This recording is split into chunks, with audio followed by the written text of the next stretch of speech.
안녕하세요. 이번 시간에는 메인 매출 전표 입력 메뉴에 시작하기 전에 가장 중요한 유형에 대해서 배우도록 하겠습니다. 자, 우리가 지금 하려고 하는 게 뭔가 좀 봅시다. 우리가 거래가 발생을 하면 분계를 하게 되죠. 분계를 하는데 일반 전표 입력이라는 메뉴가 있고요. 두 개를 크게 보면 지금 우리가 배우게 될 이 메인 매출 전표 입력이라는 메뉴가 있어요. 요거 배우려고 그러는데 왜 이렇게 하느냐? 자, 우리가 이제 사건이 발생해서 거래라고 판단이 되면 분계를 하고, 그런데 분계를 하는데 일반 전표에다 하는 거 배우셨거든요. 이거는 뭘 하는 거냐? 이 사건이 부가가치세 신고 대상인 거래예요. 그러니까 분계를 하긴 하는데 똑같은데 이거는 부가가치세 신고 대상인 거, 신고와 관련된 거. 그래서 이거 하기 전에 부가가치세법을 먼저 배운 거죠. 그 다음에 이제 일반 전표 입력에서는 일반 전표를 메뉴를 배웠으니까 분계를 하려니까 우리가 자산부터 부채, 자본, 수익, 비용 이렇게 다 공부해서 이렇게 분계를 하신 거예요. 근데 거기서 이제 부가가치세라는 얘기가 전혀 없는 거죠. 그리고 이제 부가가치세를 배웠고, 부가가치세 신고 대상인 뭐 과세거래, 면세거래, 뭐 영세율 거래 이런 것들을 다 배우셨으니까 이런 것들과 관련되면 메인 매출 전표에다 입력을 해요. 그리고 입력을 하는데 얘는 이제 가장 중요한 게 여기서 중요한 건 뭐겠어요? 이렇게 이론을 잘 배우셔야 분계를 잘할 거 아니겠어요? 차변 대변. 그러니까 얘는 이제 그 분계가 중요한 게 아니라 분계는 이미 다 아는 분계 정도예요. 유형이 제일 중요해요. 자, 어떤 유형을 선택하느냐에 따라서 부가가치세 신고서 또는 부속 서류 를 이렇게 자동으로 작성하는 기능이 있어요. 이해되셨죠? 그래서 이제 얘는 유형이 제일 중요하고, 그리고 얘도 분계를 해요. 이 분계는 딱 틀이 정해져 있어. 판매하는 거래, 사오는 거래 이런 정도로. 그래서 제일 중요한 게 지금 배워야 될 이 유형입니다. 유형만 잘 선택하시면 분계는 이미 여기서 배웠던 얘기하고 그 중에 기본적인 것들밖에 안 나오기 때문에 별로 어렵지 않습니다. 자, 유형 고르는 방법 봅시다. 먼저 11번 과세 이렇게 돼 있죠. 제일 많이 쓰는 것만 잘 보시면 되겠네요. 자, 이 11번 과세는 언제 쓰는 거냐? 지금 우리가 지금 매출 쪽 배우고 있으니까 내가 물건을 팔아요. 파는데 세금 계산서를 발급해요. 세금 계산서.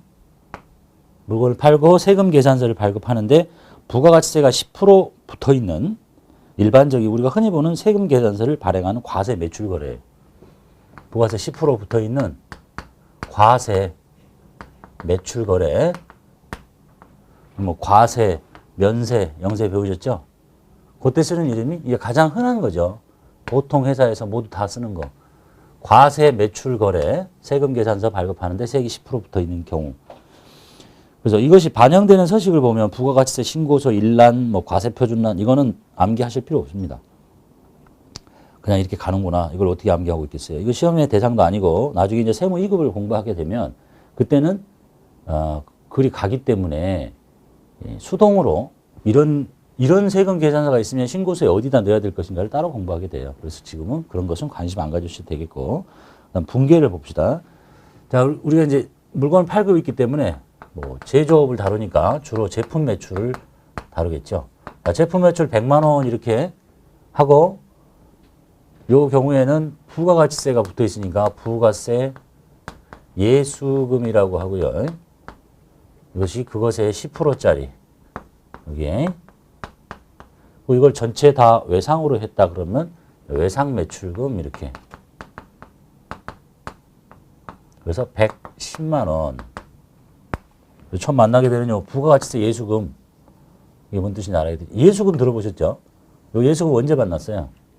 급여 지급할 때 급여가 110만 원이야. 그런데 직원한테 줄 때는 세금을 걷어서 100만 원만 줘라. 그리고 직원이 내야 될 돈을 걷어서 나한테 내라. 이게 예수금이잖아요. 10만 원 이렇게.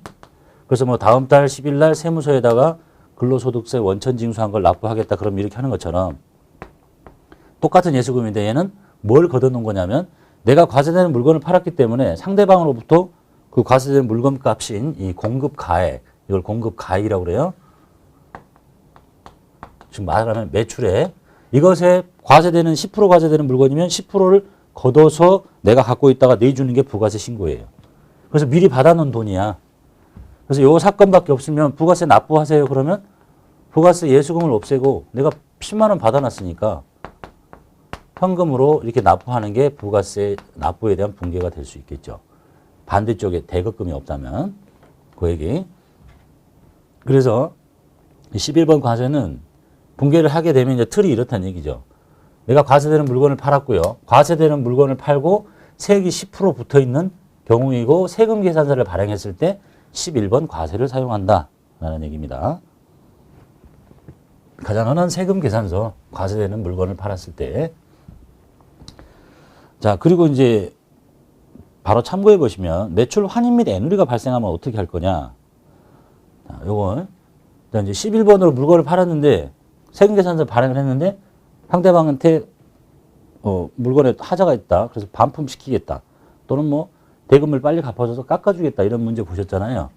자, 그러면 내가 이제 이렇게 제품 매출을 했는데 100만 원, 그다음에 부가세 예수금 10만 원, 외상 매출금 줄여서 쓸게요. 110만 원. 이렇게 세금 계산서를 발행을 했어요. 그래서 상대방이 받아서 물건에 하자가 있다. 물건 다 가져가라 다시. 이렇게 하면 어떻게 되겠어요? 똑같아요. 요 유형 그대로 선택해. 11번 과세를 선택해서 음수의 세금 계산서를 발행하는 거예요. 이렇게 똑같은 금액으로 음수로. 자, 그러면 이제 회계 처리는 어떻게 할 거냐? 우리가 재무회계에서 배우실 때는 이렇게 하셨어요. 자, 외상 매출금 전부 없애세요. 외상 매출금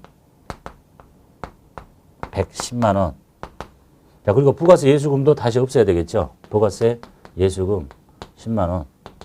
그리고 요거 바로 안 빼고 무슨 이름 썼어요? 매출 환입 및 애누리 썼잖아요. 애누리 이렇게 100만 원.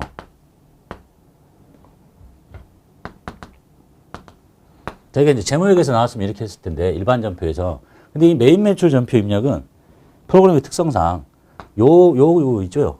요것이 차변으로 나올 수가 없게 돼 있으니까 이쪽에다 놔야 되는데 못 놔. 그래서 여기를 부가세 예수금하고 음수로 10만 원. 차변의 양수인 거나 대변의 음수인 거나 똑같은 거죠. 이렇게밖에 만들 수 없더라. 그럼 이제 분개가 이렇게 되는 거죠. 이상하게. 그래서 외상 매출금 없애. 그리고 이 매출, 제품 매출의 차감 항목인 매출 환입 및 애누리를 써서 빼. 그럼 얘를 줄였겠지. 이걸 어떻게 할까? 이걸 못 보내니까 이쪽에 놔두고 음수로 써. 이렇게. 분개가 이상하잖아요. 이렇게 해도 되고, 자격시험에서는 이렇게 하지 말고, 자격시험에서는 이렇게 하시면 돼요. 매출 환입 및 애누리가 생기면 요 유형 똑같이 선택해서 상단에 공급가액을 음수로, 세액도 음수로 이렇게 마이너스 100만 원에 마이너스 10만 원 이렇게 입력을 하고 하단에는 요 분개를 그대로 해요. 이렇게 마이너스, 마이너스, 마이너스 이렇게. 우리 원래 전표 입력할 때 마이너스 입력한 거 인정하지 않죠. 근데 이 경우에는 이렇게 하는 게 가장 편해요. 이해되셨죠? 팔았을 때하고 분개 똑같이 하고 음수로만. 상단에 음수를 입력하면 음수가 될 거니까. 이걸 이리 빼서 매출 환입 및 애누리 쓰고, 이걸 이리 빼려니까 안 빠지니까 여기다 음수로 쓰고, 이거 이렇게 빼고 이렇게 하지 마시라는 얘기예요. 이해됐죠? 별거 없어요. 그냥 그대로 음수로 쓰시면 돼요. 자, 그 다음에 12번 영세 볼게요.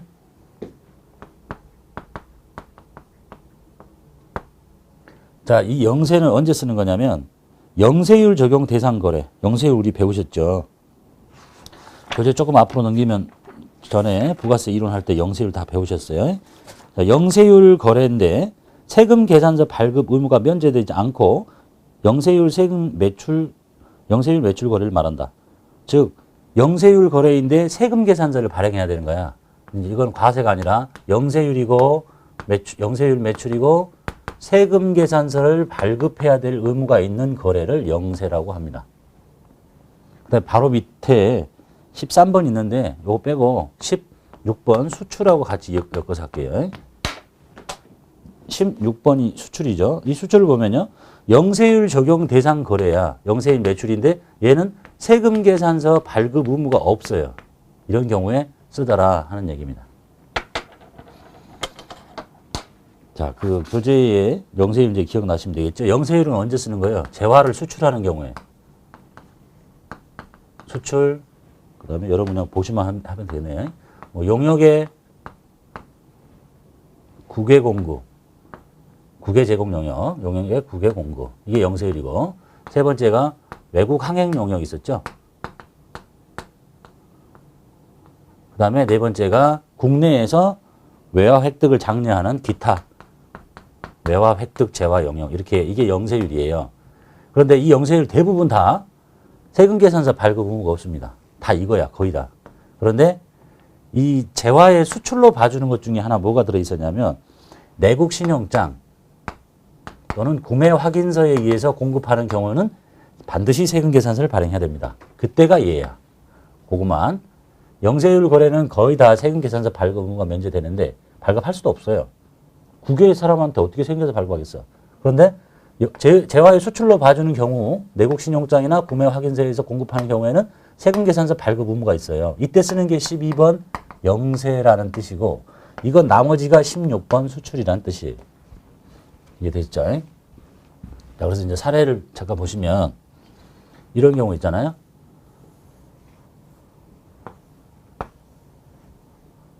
여기 한국이고 여기가 미국이야. 자, 미국에 있는 사람이 나한테 물건을 사겠대요. 그럼 내가 물건 막 보내주나? 그렇지 않죠. 내가 누군지 알고 물건을 보내겠어? 얘가 거래하는 은행과 내가 거래하는 은행 이렇게 있는데 얘가 이제 내가 저 한국에 있는 A라는 사람한테 물건을 사고 싶다. 얘가 너를 어떻게 믿겠어요? 국내 사람한테도 물건 팔면 재수 없으면 못 받는데. 그래서 얘가 은행을 통해서 신용장을 개설합니다. 그럼 얘가 신용장을 받아. 이걸 보고 원신용장, 마스터 LC, 원신용장이라고 그래요. 자, 이걸 통해서 얘가 이렇게 재화를 공급해요. 미국 사람한테. 이게 지금 말하는 수출이죠. 자, 요게 영세율 적용되는데 요때 쓰는 유형이 바로 16번이에요. 이 세금계산서 발행할 수 있겠어요? 미국 사람한테 어떻게 발행해? 우리하고 사업자 등록번호가 다른데. 그래서 세금계산 발급 의무가 없어요. 그리고 내가 이제 그냥 다 공급하면 좋은데 나는 이 원신용장을 근거로 내국인인 이 갑이라는 사람하고 내국 신용장을 개설해요. 이 신용장을 근거로 또 신용장 개설이 안 되면 뭐 구매 확인서를 통해서 얘한테 공급을 이렇게 받아가지고 수출을 해. 자, 이렇게 공급하는 경우 이거 영세율 적용해 줍니다. 결국 이 물건 이렇게 가서 수출될 거잖아. 그래서 영세율 적용해 주는데 이때 쓰는 유형이 12번 영세예요. 자, 얘 내국 사람이죠. 얘 사업자고 얘도 사업자예요. 그러니까 얘는 세금 계산서 발행해야 된다는 얘기입니다. 이해되셨죠? 그래서 영세율 거래인데 세금 계산서 발급 의무가 있는 경우는 딱 이 두 가지예요. 내국 신용장 구매 확인서에서 공급하는 경우. 그리고 직접 외국으로 수출하는 건 다 세금 계산서 발급 의무가 면제가 돼. 그때가 16번, 이때가 12번. 요것만 기억하시면 되겠네요. 어렵지 않죠? 자, 그 다음에 이제 과세 사업자, 세금 계산서 발행하는 거. 과세 사업자인데 뭐 수출을 하거나 이런 경우에는 직접 수출하면 16번을 써서 세금계산 발급 의무가 없는 거래를 입력하는 거고, 내국인 간에 내국 신용장에 의해서 공급하는 경우에는 12번을 쓰는 거고, 그 다음에 이제 과세되지 않고 면세가 되는 게 있을 수 있겠죠. 내가 면세가 되는 거 팔아요. 면세가 되는 것을 매출했다. 그리고 계산서를 발행합니다. 자, 세금계산서 그림 보셨잖아요. 세금계산서, 계산서의 차이는 공급자, 공급받는 자, 여기 작성 연월일, 공급가에 근데 세액이 없어. 이 세액 자리가 텅 비어 있어요. 이게 계산서예요. 면세가 되는 물건을 매출하고 계산서를 발행했을 때 쓰는 게 13번 면세다. 그런데 이제 우리 시험에서는 과세 사업자를 다루기 때문에 이 면세는 거의 출제된 적을 본 적이 없어요. 면세 사업자를 시험으로 안 보기 때문에 우리가 과세 사업자, 제조업자를 주로 다루니까 그냥 면세로 파는 사람 있다라고만 봐두시면 되겠네요. 그 다음에 14번 건별이라고 되어 있죠. 14번 건별은 언제 쓰냐면 영수증 발급 대상 거래 또는 세금계산서 발급 의무가 없는 과세 매출 거래. 자, 이 거래는 과세 거래고 10% 과세되는 거예요. 매출 거래야. 과세 매출 거래인데 세금계산서 발행하면은 이거죠. 근데 세금계산서 발급 의무가 없어요. 하지 말래. 세금계산서를 발급할 수가 없으니까 하지 말아라. 이때 쓰는 게 14번 건별이다 이런 얘기입니다. 그것의 대표적인 게 뭐냐면 간주공급이에요. 자가공급, 개인적 공급, 사업상 증여, 폐업시 잔존재화. 거래처에 선물로 접대하는데 이게 사업상 증여죠. 선물로 접대하면서 물건 주면서 얘야 세금계산서 끊을 수는 있겠죠. 저도 사업자고 나도 사업자인데 야 컴퓨터 한 대 줄 테니까 세금계산서 끊자 그러면 누가 선물 받겠어? 안 받지. 그래서 과세 매출 거래인데 세금계산 발급 의무가 없어요. 그건 발급하지 말라고 했으니까 그런 경우에 주로 간주 공급에 들어 있습니다. 대표적인 게 자가 공급, 개인적 공급, 사업상 증여, 폐업시 잔존재화 이런 것들은 건별을 쓰더라. 이유는 과세되는 거래인데 세금계산서 발급 의무가 면제되는 경우 이때 쓰는 게 건별이다라는 얘기입니다.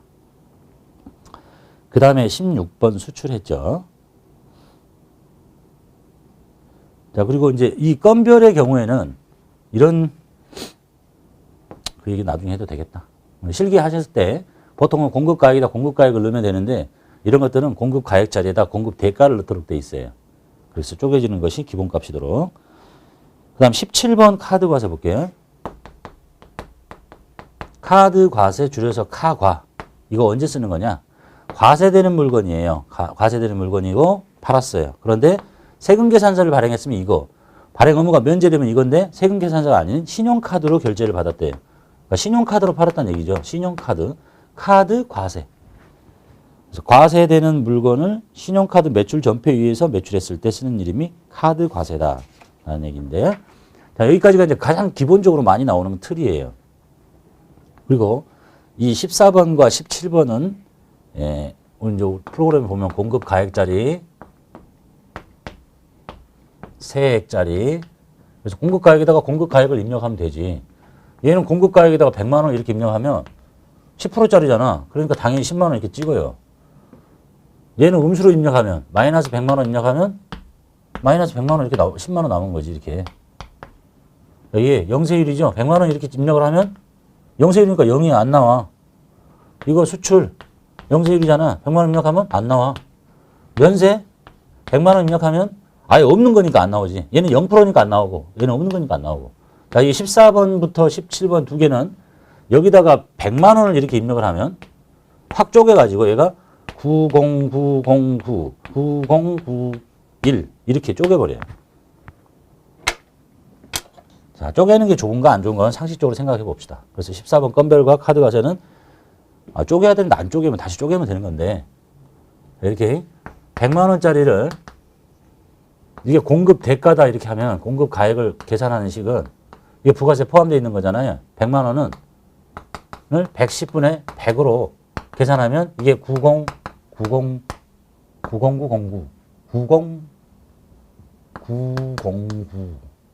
1 이렇게쯤 나오겠다. 이게 공급 가액이에요. 그것의 10% 90909가 세액이고 이 두 개 합쳐진 게 공급 대가라면 계산하는 방식은 110분의 100을 하면 공급 가액이 계산이 됩니다. 자, 이제 상식적으로 생각해 봅시다. 왜 카드 과세는 공급 가액 나는 자리에 대가를 찍어야 되는가? 내가 음식점이라고 생각해 봐요. 자, 내가 음식점인데 손님이 밥을 먹고 갑니다. 우리 집 보통 식당에 가면 음식값이 뭐 설렁탕 한 그릇에 10,000원 이렇게 나오죠.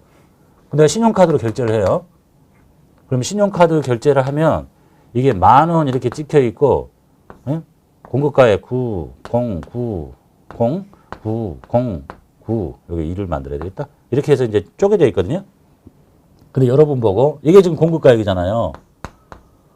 이런 전표가 수없이 많은데 음식점이라면 하루에도 몇백 건씩 되겠죠. 그거를 공급가액자리에다가 9091 이렇게 입력하면 내가 9091 입력하면 세액이 909 이렇게 찍히는 게 좋겠습니까? 9091 돌아버리지 않겠어요? 그냥 내가 10,000원 이렇게 찍으면 네가 쪼개야지. 9091 909 이렇게 안 그래요? 이거 언제 입력하고 있겠어? 그래서 당연히 이런 것들은 대가를 한꺼번에 포함해서 다 받으니까 공급 대가로 많이 받고 있기 때문에 그냥 대가를 치면 공급 가액자리 대가를 치면 지가 자동으로 쪼개주는 식으로 방식으로 프로그램이 돼 있어야 돼요. 안 그러면 돌아버려서 이거 입력 어떻게 합니까? 이 많은 전표 다 이렇게 숫자 지저분할 텐데. 이해되셨죠? 그래서 당연히 그렇게 되는 것이 당연하다. 그것이 이제 기본값으로 그렇게 돼 있다라는 얘기입니다. 자, 여기까지가 이제 기본적으로 쓰는 것들이고, 그 다음에 이제 분계를 보셔야 되는데, 자, 유형 잘 고르시겠죠? 이제 문제 뒤에 보시면, 쭉 문제 읽다가, 세금 계산서라고 나왔어요. 이제 일단 팔고 있다. 사오고 있는지 팔고 있는지 판단하고, 팔고 있다. 세금 계산서인데, 세액이 10%딱 붙어 있다. 그럼 이거. 영세율 세금 계산서라고 한다. 그럼 이거. 영세율인데 세금 계산서는 말이 전혀 없다. 네? 또는 세금 계산서인데 세액이 0%로 돼 있다? 그럼 영세율 세금 계산서. 아무것도 없다. 영세율인데. 이건 주로 거래 상대방이 외국 사람이야. 외국 직접 수출할 거니까. 이렇게. 그 다음에 이거 거의 나오지 않는다 그랬죠? 우리 과세사업자만 다루니까.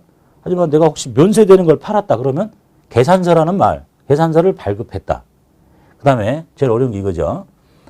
과세되는 물건을 파는데 세금 계산서 발급하지 않아도 되는 거래를 한 거야. 그 대표적인 게 소매로 팔 수도 있죠. 일반 뭐 이렇게 개인 소비자한테 물건 하나씩 팔 수도 있는 거니까 사업자한테 파면 당연히 세금 계산 끊어야 되는데 그리고 간주금 그 세금 계산 발급은 거 면제되는 거 그리고 자주 나오는 게 이 카드. 자 이런 경우 있죠. 보통은 이런 시간에 배우실 텐데 카드로 결제를 받으면 세금 계산서 달라고 하면 절대 안 줍니다. 이거 발행 안 하게 돼 있어요. 근데 거꾸로 돼서 일단 세금 계산서를 발급을 해줬는데 실무상 세금 계산 발급을 해줬는데 돈 달라고 그러니까 현찰로 안 주고 카드로 결제할게요. 이렇게 할 수도 있죠. 그러면 얘도 되고 얘도 되는 거잖아. 그럼 두 가지로 하는 게 아니에요. 세금 계산서를 하는 거야. 11번으로. 이해됐죠? 자, 그 경우만 잘 봐두시고요. 그 다음에 이제 이것들이 나오는 분계가 이제 상단에 유형 선택하시고 공급가액짜리하고 세액짜리만 잘 쪼개서 공급 대가를 주면 쪼개서 넣고 요것만 잘 하시면 돼. 그리고 나서 이제 분계 유형 1번 전액 현금, 2번 전액 외상, 3번 혼합. 셋 중에 하나, 둘 중에 아닌 거 섞어서 하는 건데 봅시다. 분계는 아주 쉬워요. 자, 우리가 이제 나올 수 있는 분계를 모두 다 묶어볼게요. 시험 문제는 이걸 다 뒤집어 섞는 거야. 자, 내가 주로 매출을 하면 제품을 팔겠죠. 제품 매출 100만 원 이렇게 입력을 해요. 그러면 그것이 11번으로 입력을 하면 부가세 예수금이 이것의 10%가 딱 자동으로 찍히는 거고 12번 영세율 16번 수출을 찍으면 0%니까 안 나오는 거고 면세를 찍으면 없으니까 안 나오는 거고 상황은 셋 중에 하나겠죠. 10%, 0%에서 없거나 아예 없어서 안 나오거나 얘는 마찬가지. 얘들은 다 10%짜리니까. 자, 그럼 이제 제품을 팔고 돈 받을 여기는 딱 틀이 이거밖에 없어. 그러니까 요것을 골라내는 게 유형이란 얘기죠. 자, 여기 나올 수 있는 게 뭐겠어요? 물건 팔고 전부 다 현금 받았다. 그러면 전표 유형 1번 누르면 끝나. 전부 다 보통예금 받았다. 그럼 1번 누르면 안 되지? 혼합 눌러서 보통예금. 너는 당좌예금 통장에 들어왔다. 이렇게. 너는 뭘 믿겠어요? 외상으로 했다. 그럼 외상 매출금. 전액 외상이더래요. 그러면 2번, 유형 2번을 눌러주시면 되지. 전액 현금이면 1번만. 전액 외상 매출금이면 2번. 이렇게. 그리고 나머지가 이제 뭐가 있겠어요? 어음 받았더래요. 이 거리가 상거래잖아. 그러면 받으러음. 이렇게. 자, 이게 가장 기본 틀. 쉽게 나오면. 자, 현금 전액 나오거나, 전액 외상 매출금 나오거나, 전액 뭐 나머지 것들이 다 받으러옵니다. 그러면 이거 1번 쓰고, 이건 2번 쓰고, 이건 3번 해서 분계를 차변을 다 채우고. 자, 그런데 이제 이것과 이것이 섞이고 현금 조금, 외상 조금. 현금 조금, 어음 조금. 외상 조금, 어음 조금. 현금 조금, 외상 조금, 어음 조금. 막 이렇게 나올 거 아니에요. 통장 조금, 보통 외상 조금 이렇게. 이게 다야 나올 수 있는 틀이. 이해됐죠? 자, 그 다음에 나올 수 있는 게 좀 더 어렵게 나오면 자, 이 물건을 팔았는데 계약금을 먼저 받은 적이 있어요. 자, 먼저 받았을 때 뭐라고 했겠어? 자, 현금하고 선수금 처리하잖아요. 이렇게. 아, 이제 좀 섞으면 이 물건 팔았는데 몇 월 며칠 날 계약금 받은 적이 있다. 그러면 여기가 선수금이 하나 더 붙는 거 정도. 선수금 빼고 나머지 받아야지. 이해됐죠? 자, 이게 끝이야. 그리고 하나 더. 이게 제품 매출 같은 상거래인 경우가 나오는 경우도 있고 상거래가 아닌 걸 파는 경우도 있어요. 예를 들어 비품을 팔 수도 있잖아. 응? 비품을 팔았어요? 그러면 현금하고 이거 외상이라고 하면 안 되지. 그때 이제 뭐라고 그래야 되겠어요? 상거래가 아니니까 미수금 이렇게 해야 되겠죠. 어음받았다고? 그래도 미수금. 요 정도. 이게 나올 수 있는 거 다예요. 그리고 이 매출 중에 이제 실기에서도 또 설명할 텐데 고정자산 매각하는 분기가 제일 어려우니까 고정자산 분기하는 순서는 이렇게 하세요. 첫 번째, 이 기계장치를 내다 팔았다. 기계장치의 취득금액을 제거하세요. 취득원가. 취득원가를 제거해요. 반대쪽에 그것에 딸린 식구인 감가상각 누계액을 제거하세요. 요걸 딱 하고 나면 부가세가 딱 붙어 있거든요. 부가세 예수금이. 이렇게.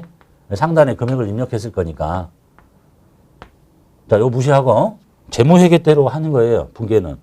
상단은 뭐 기계를 1,000만 원에 팔았다. 1,000만 원에 100이면 부가세 예수금 100 이렇게 붙어 있지만 여기는 제품 판 게 아니니까 해당 자산의 취득원가를 먼저 제거시켜요.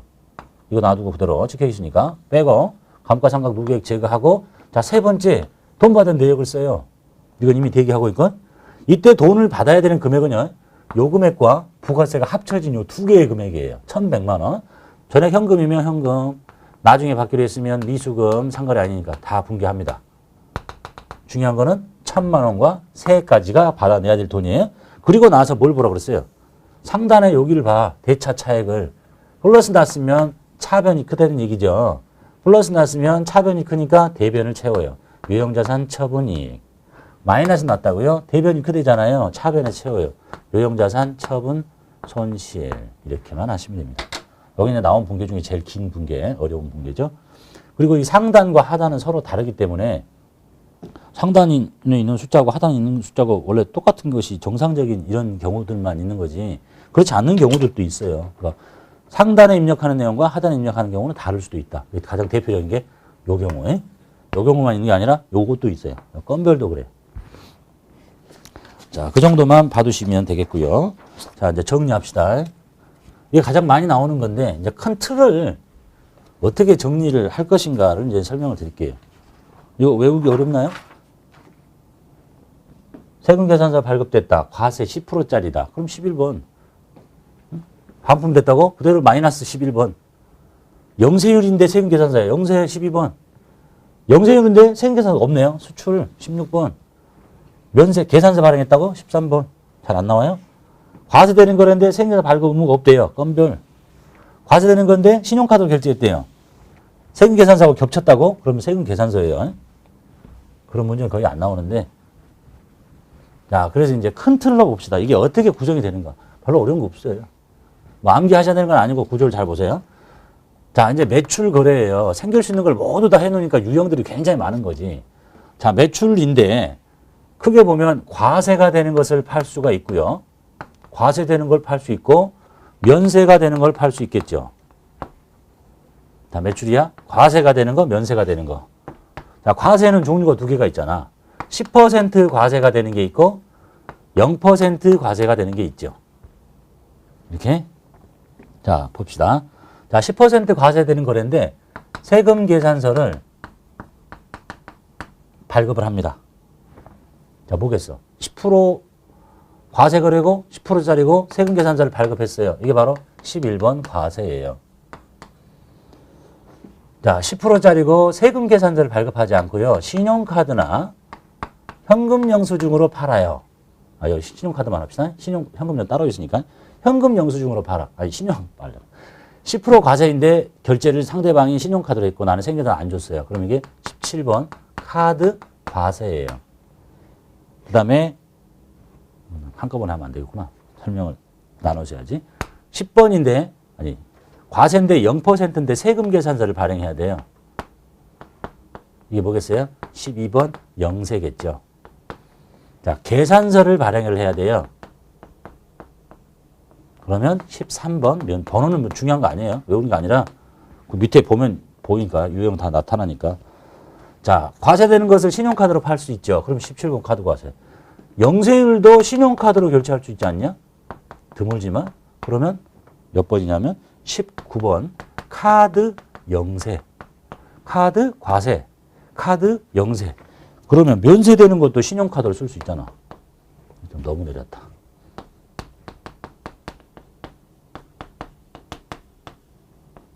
자, 면세되는 것도 신용카드로 팔 수 있죠. 카드. 그러면 번호를 뭐라고 해야 되겠어? 카드 과세, 카드 영세, 카드 면세겠지. 번호는 중요하지 않으니까. 오케이. 자, 그 다음에 과세되는 물건을 팔고 현금 영수증으로 결제를 받아야 뭐라고 부르겠어? 현금 영수증 과세. 번호는 중요하지 않고. 현금 영수증 과세. 영세율인데 현금 영수증 받는데. 그럼 뭐라 그랬어요? 현금 영수증 영세. 현영이겠네. 번호는 24번. 면세인데 현금 영수증을 발행해서 팔았대요. 그럼 뭐였어? 현과, 현영, 현면이겠지. 현금 영수증 면세. 그 다음에 또 마지막으로 이제 자, 요거 신용카드 아니 세금계산서 발급 의무가 면제돼요. 과세되는데 발급 의무가 면제됩니다. 이게 14번 건별이라고 그랬죠. 이렇게 대표적인 게 간주공급. 자, 영세율인데 세금계산 발급 의무가 면제가 될 수도 있잖아. 그게 뭐야? 16번 수출이잖아. 발급할 수 없으니까. 면세인데 계산서가 면제가 될 수도 있죠.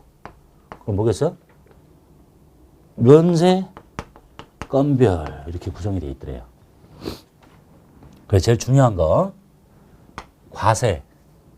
예? 이거 중요하고 과세되는 거는 신용카드로 결제했다. 이 두 개가 겹치면 이걸로 해야 돼요. 잘 안 나오고. 요거 건별. 세금계산서 영세율. 세금계산 면제되는 수출. 계산 잘 안 나오고. 구조는 이렇게 돼 있어요. 어렵지 않잖아요. 과세되는 거 세금계산서, 신용카드, 현금영수증, 발급은 면제. 영세율인데 세금계산서, 신용카드, 현금영수증, 면제. 면제되는 건 계산서, 신용카드, 현금영수증, 계산서 면제. 이렇게 구성이 돼 있더라. 라는 얘기입니다. 이렇게 해서 유형만 잘 고르시면 뭐 붕괴는 방금 봤던 틀의 조합에 불과하다라는 얘기네요. 여기까지 하고 마치도록 하겠습니다.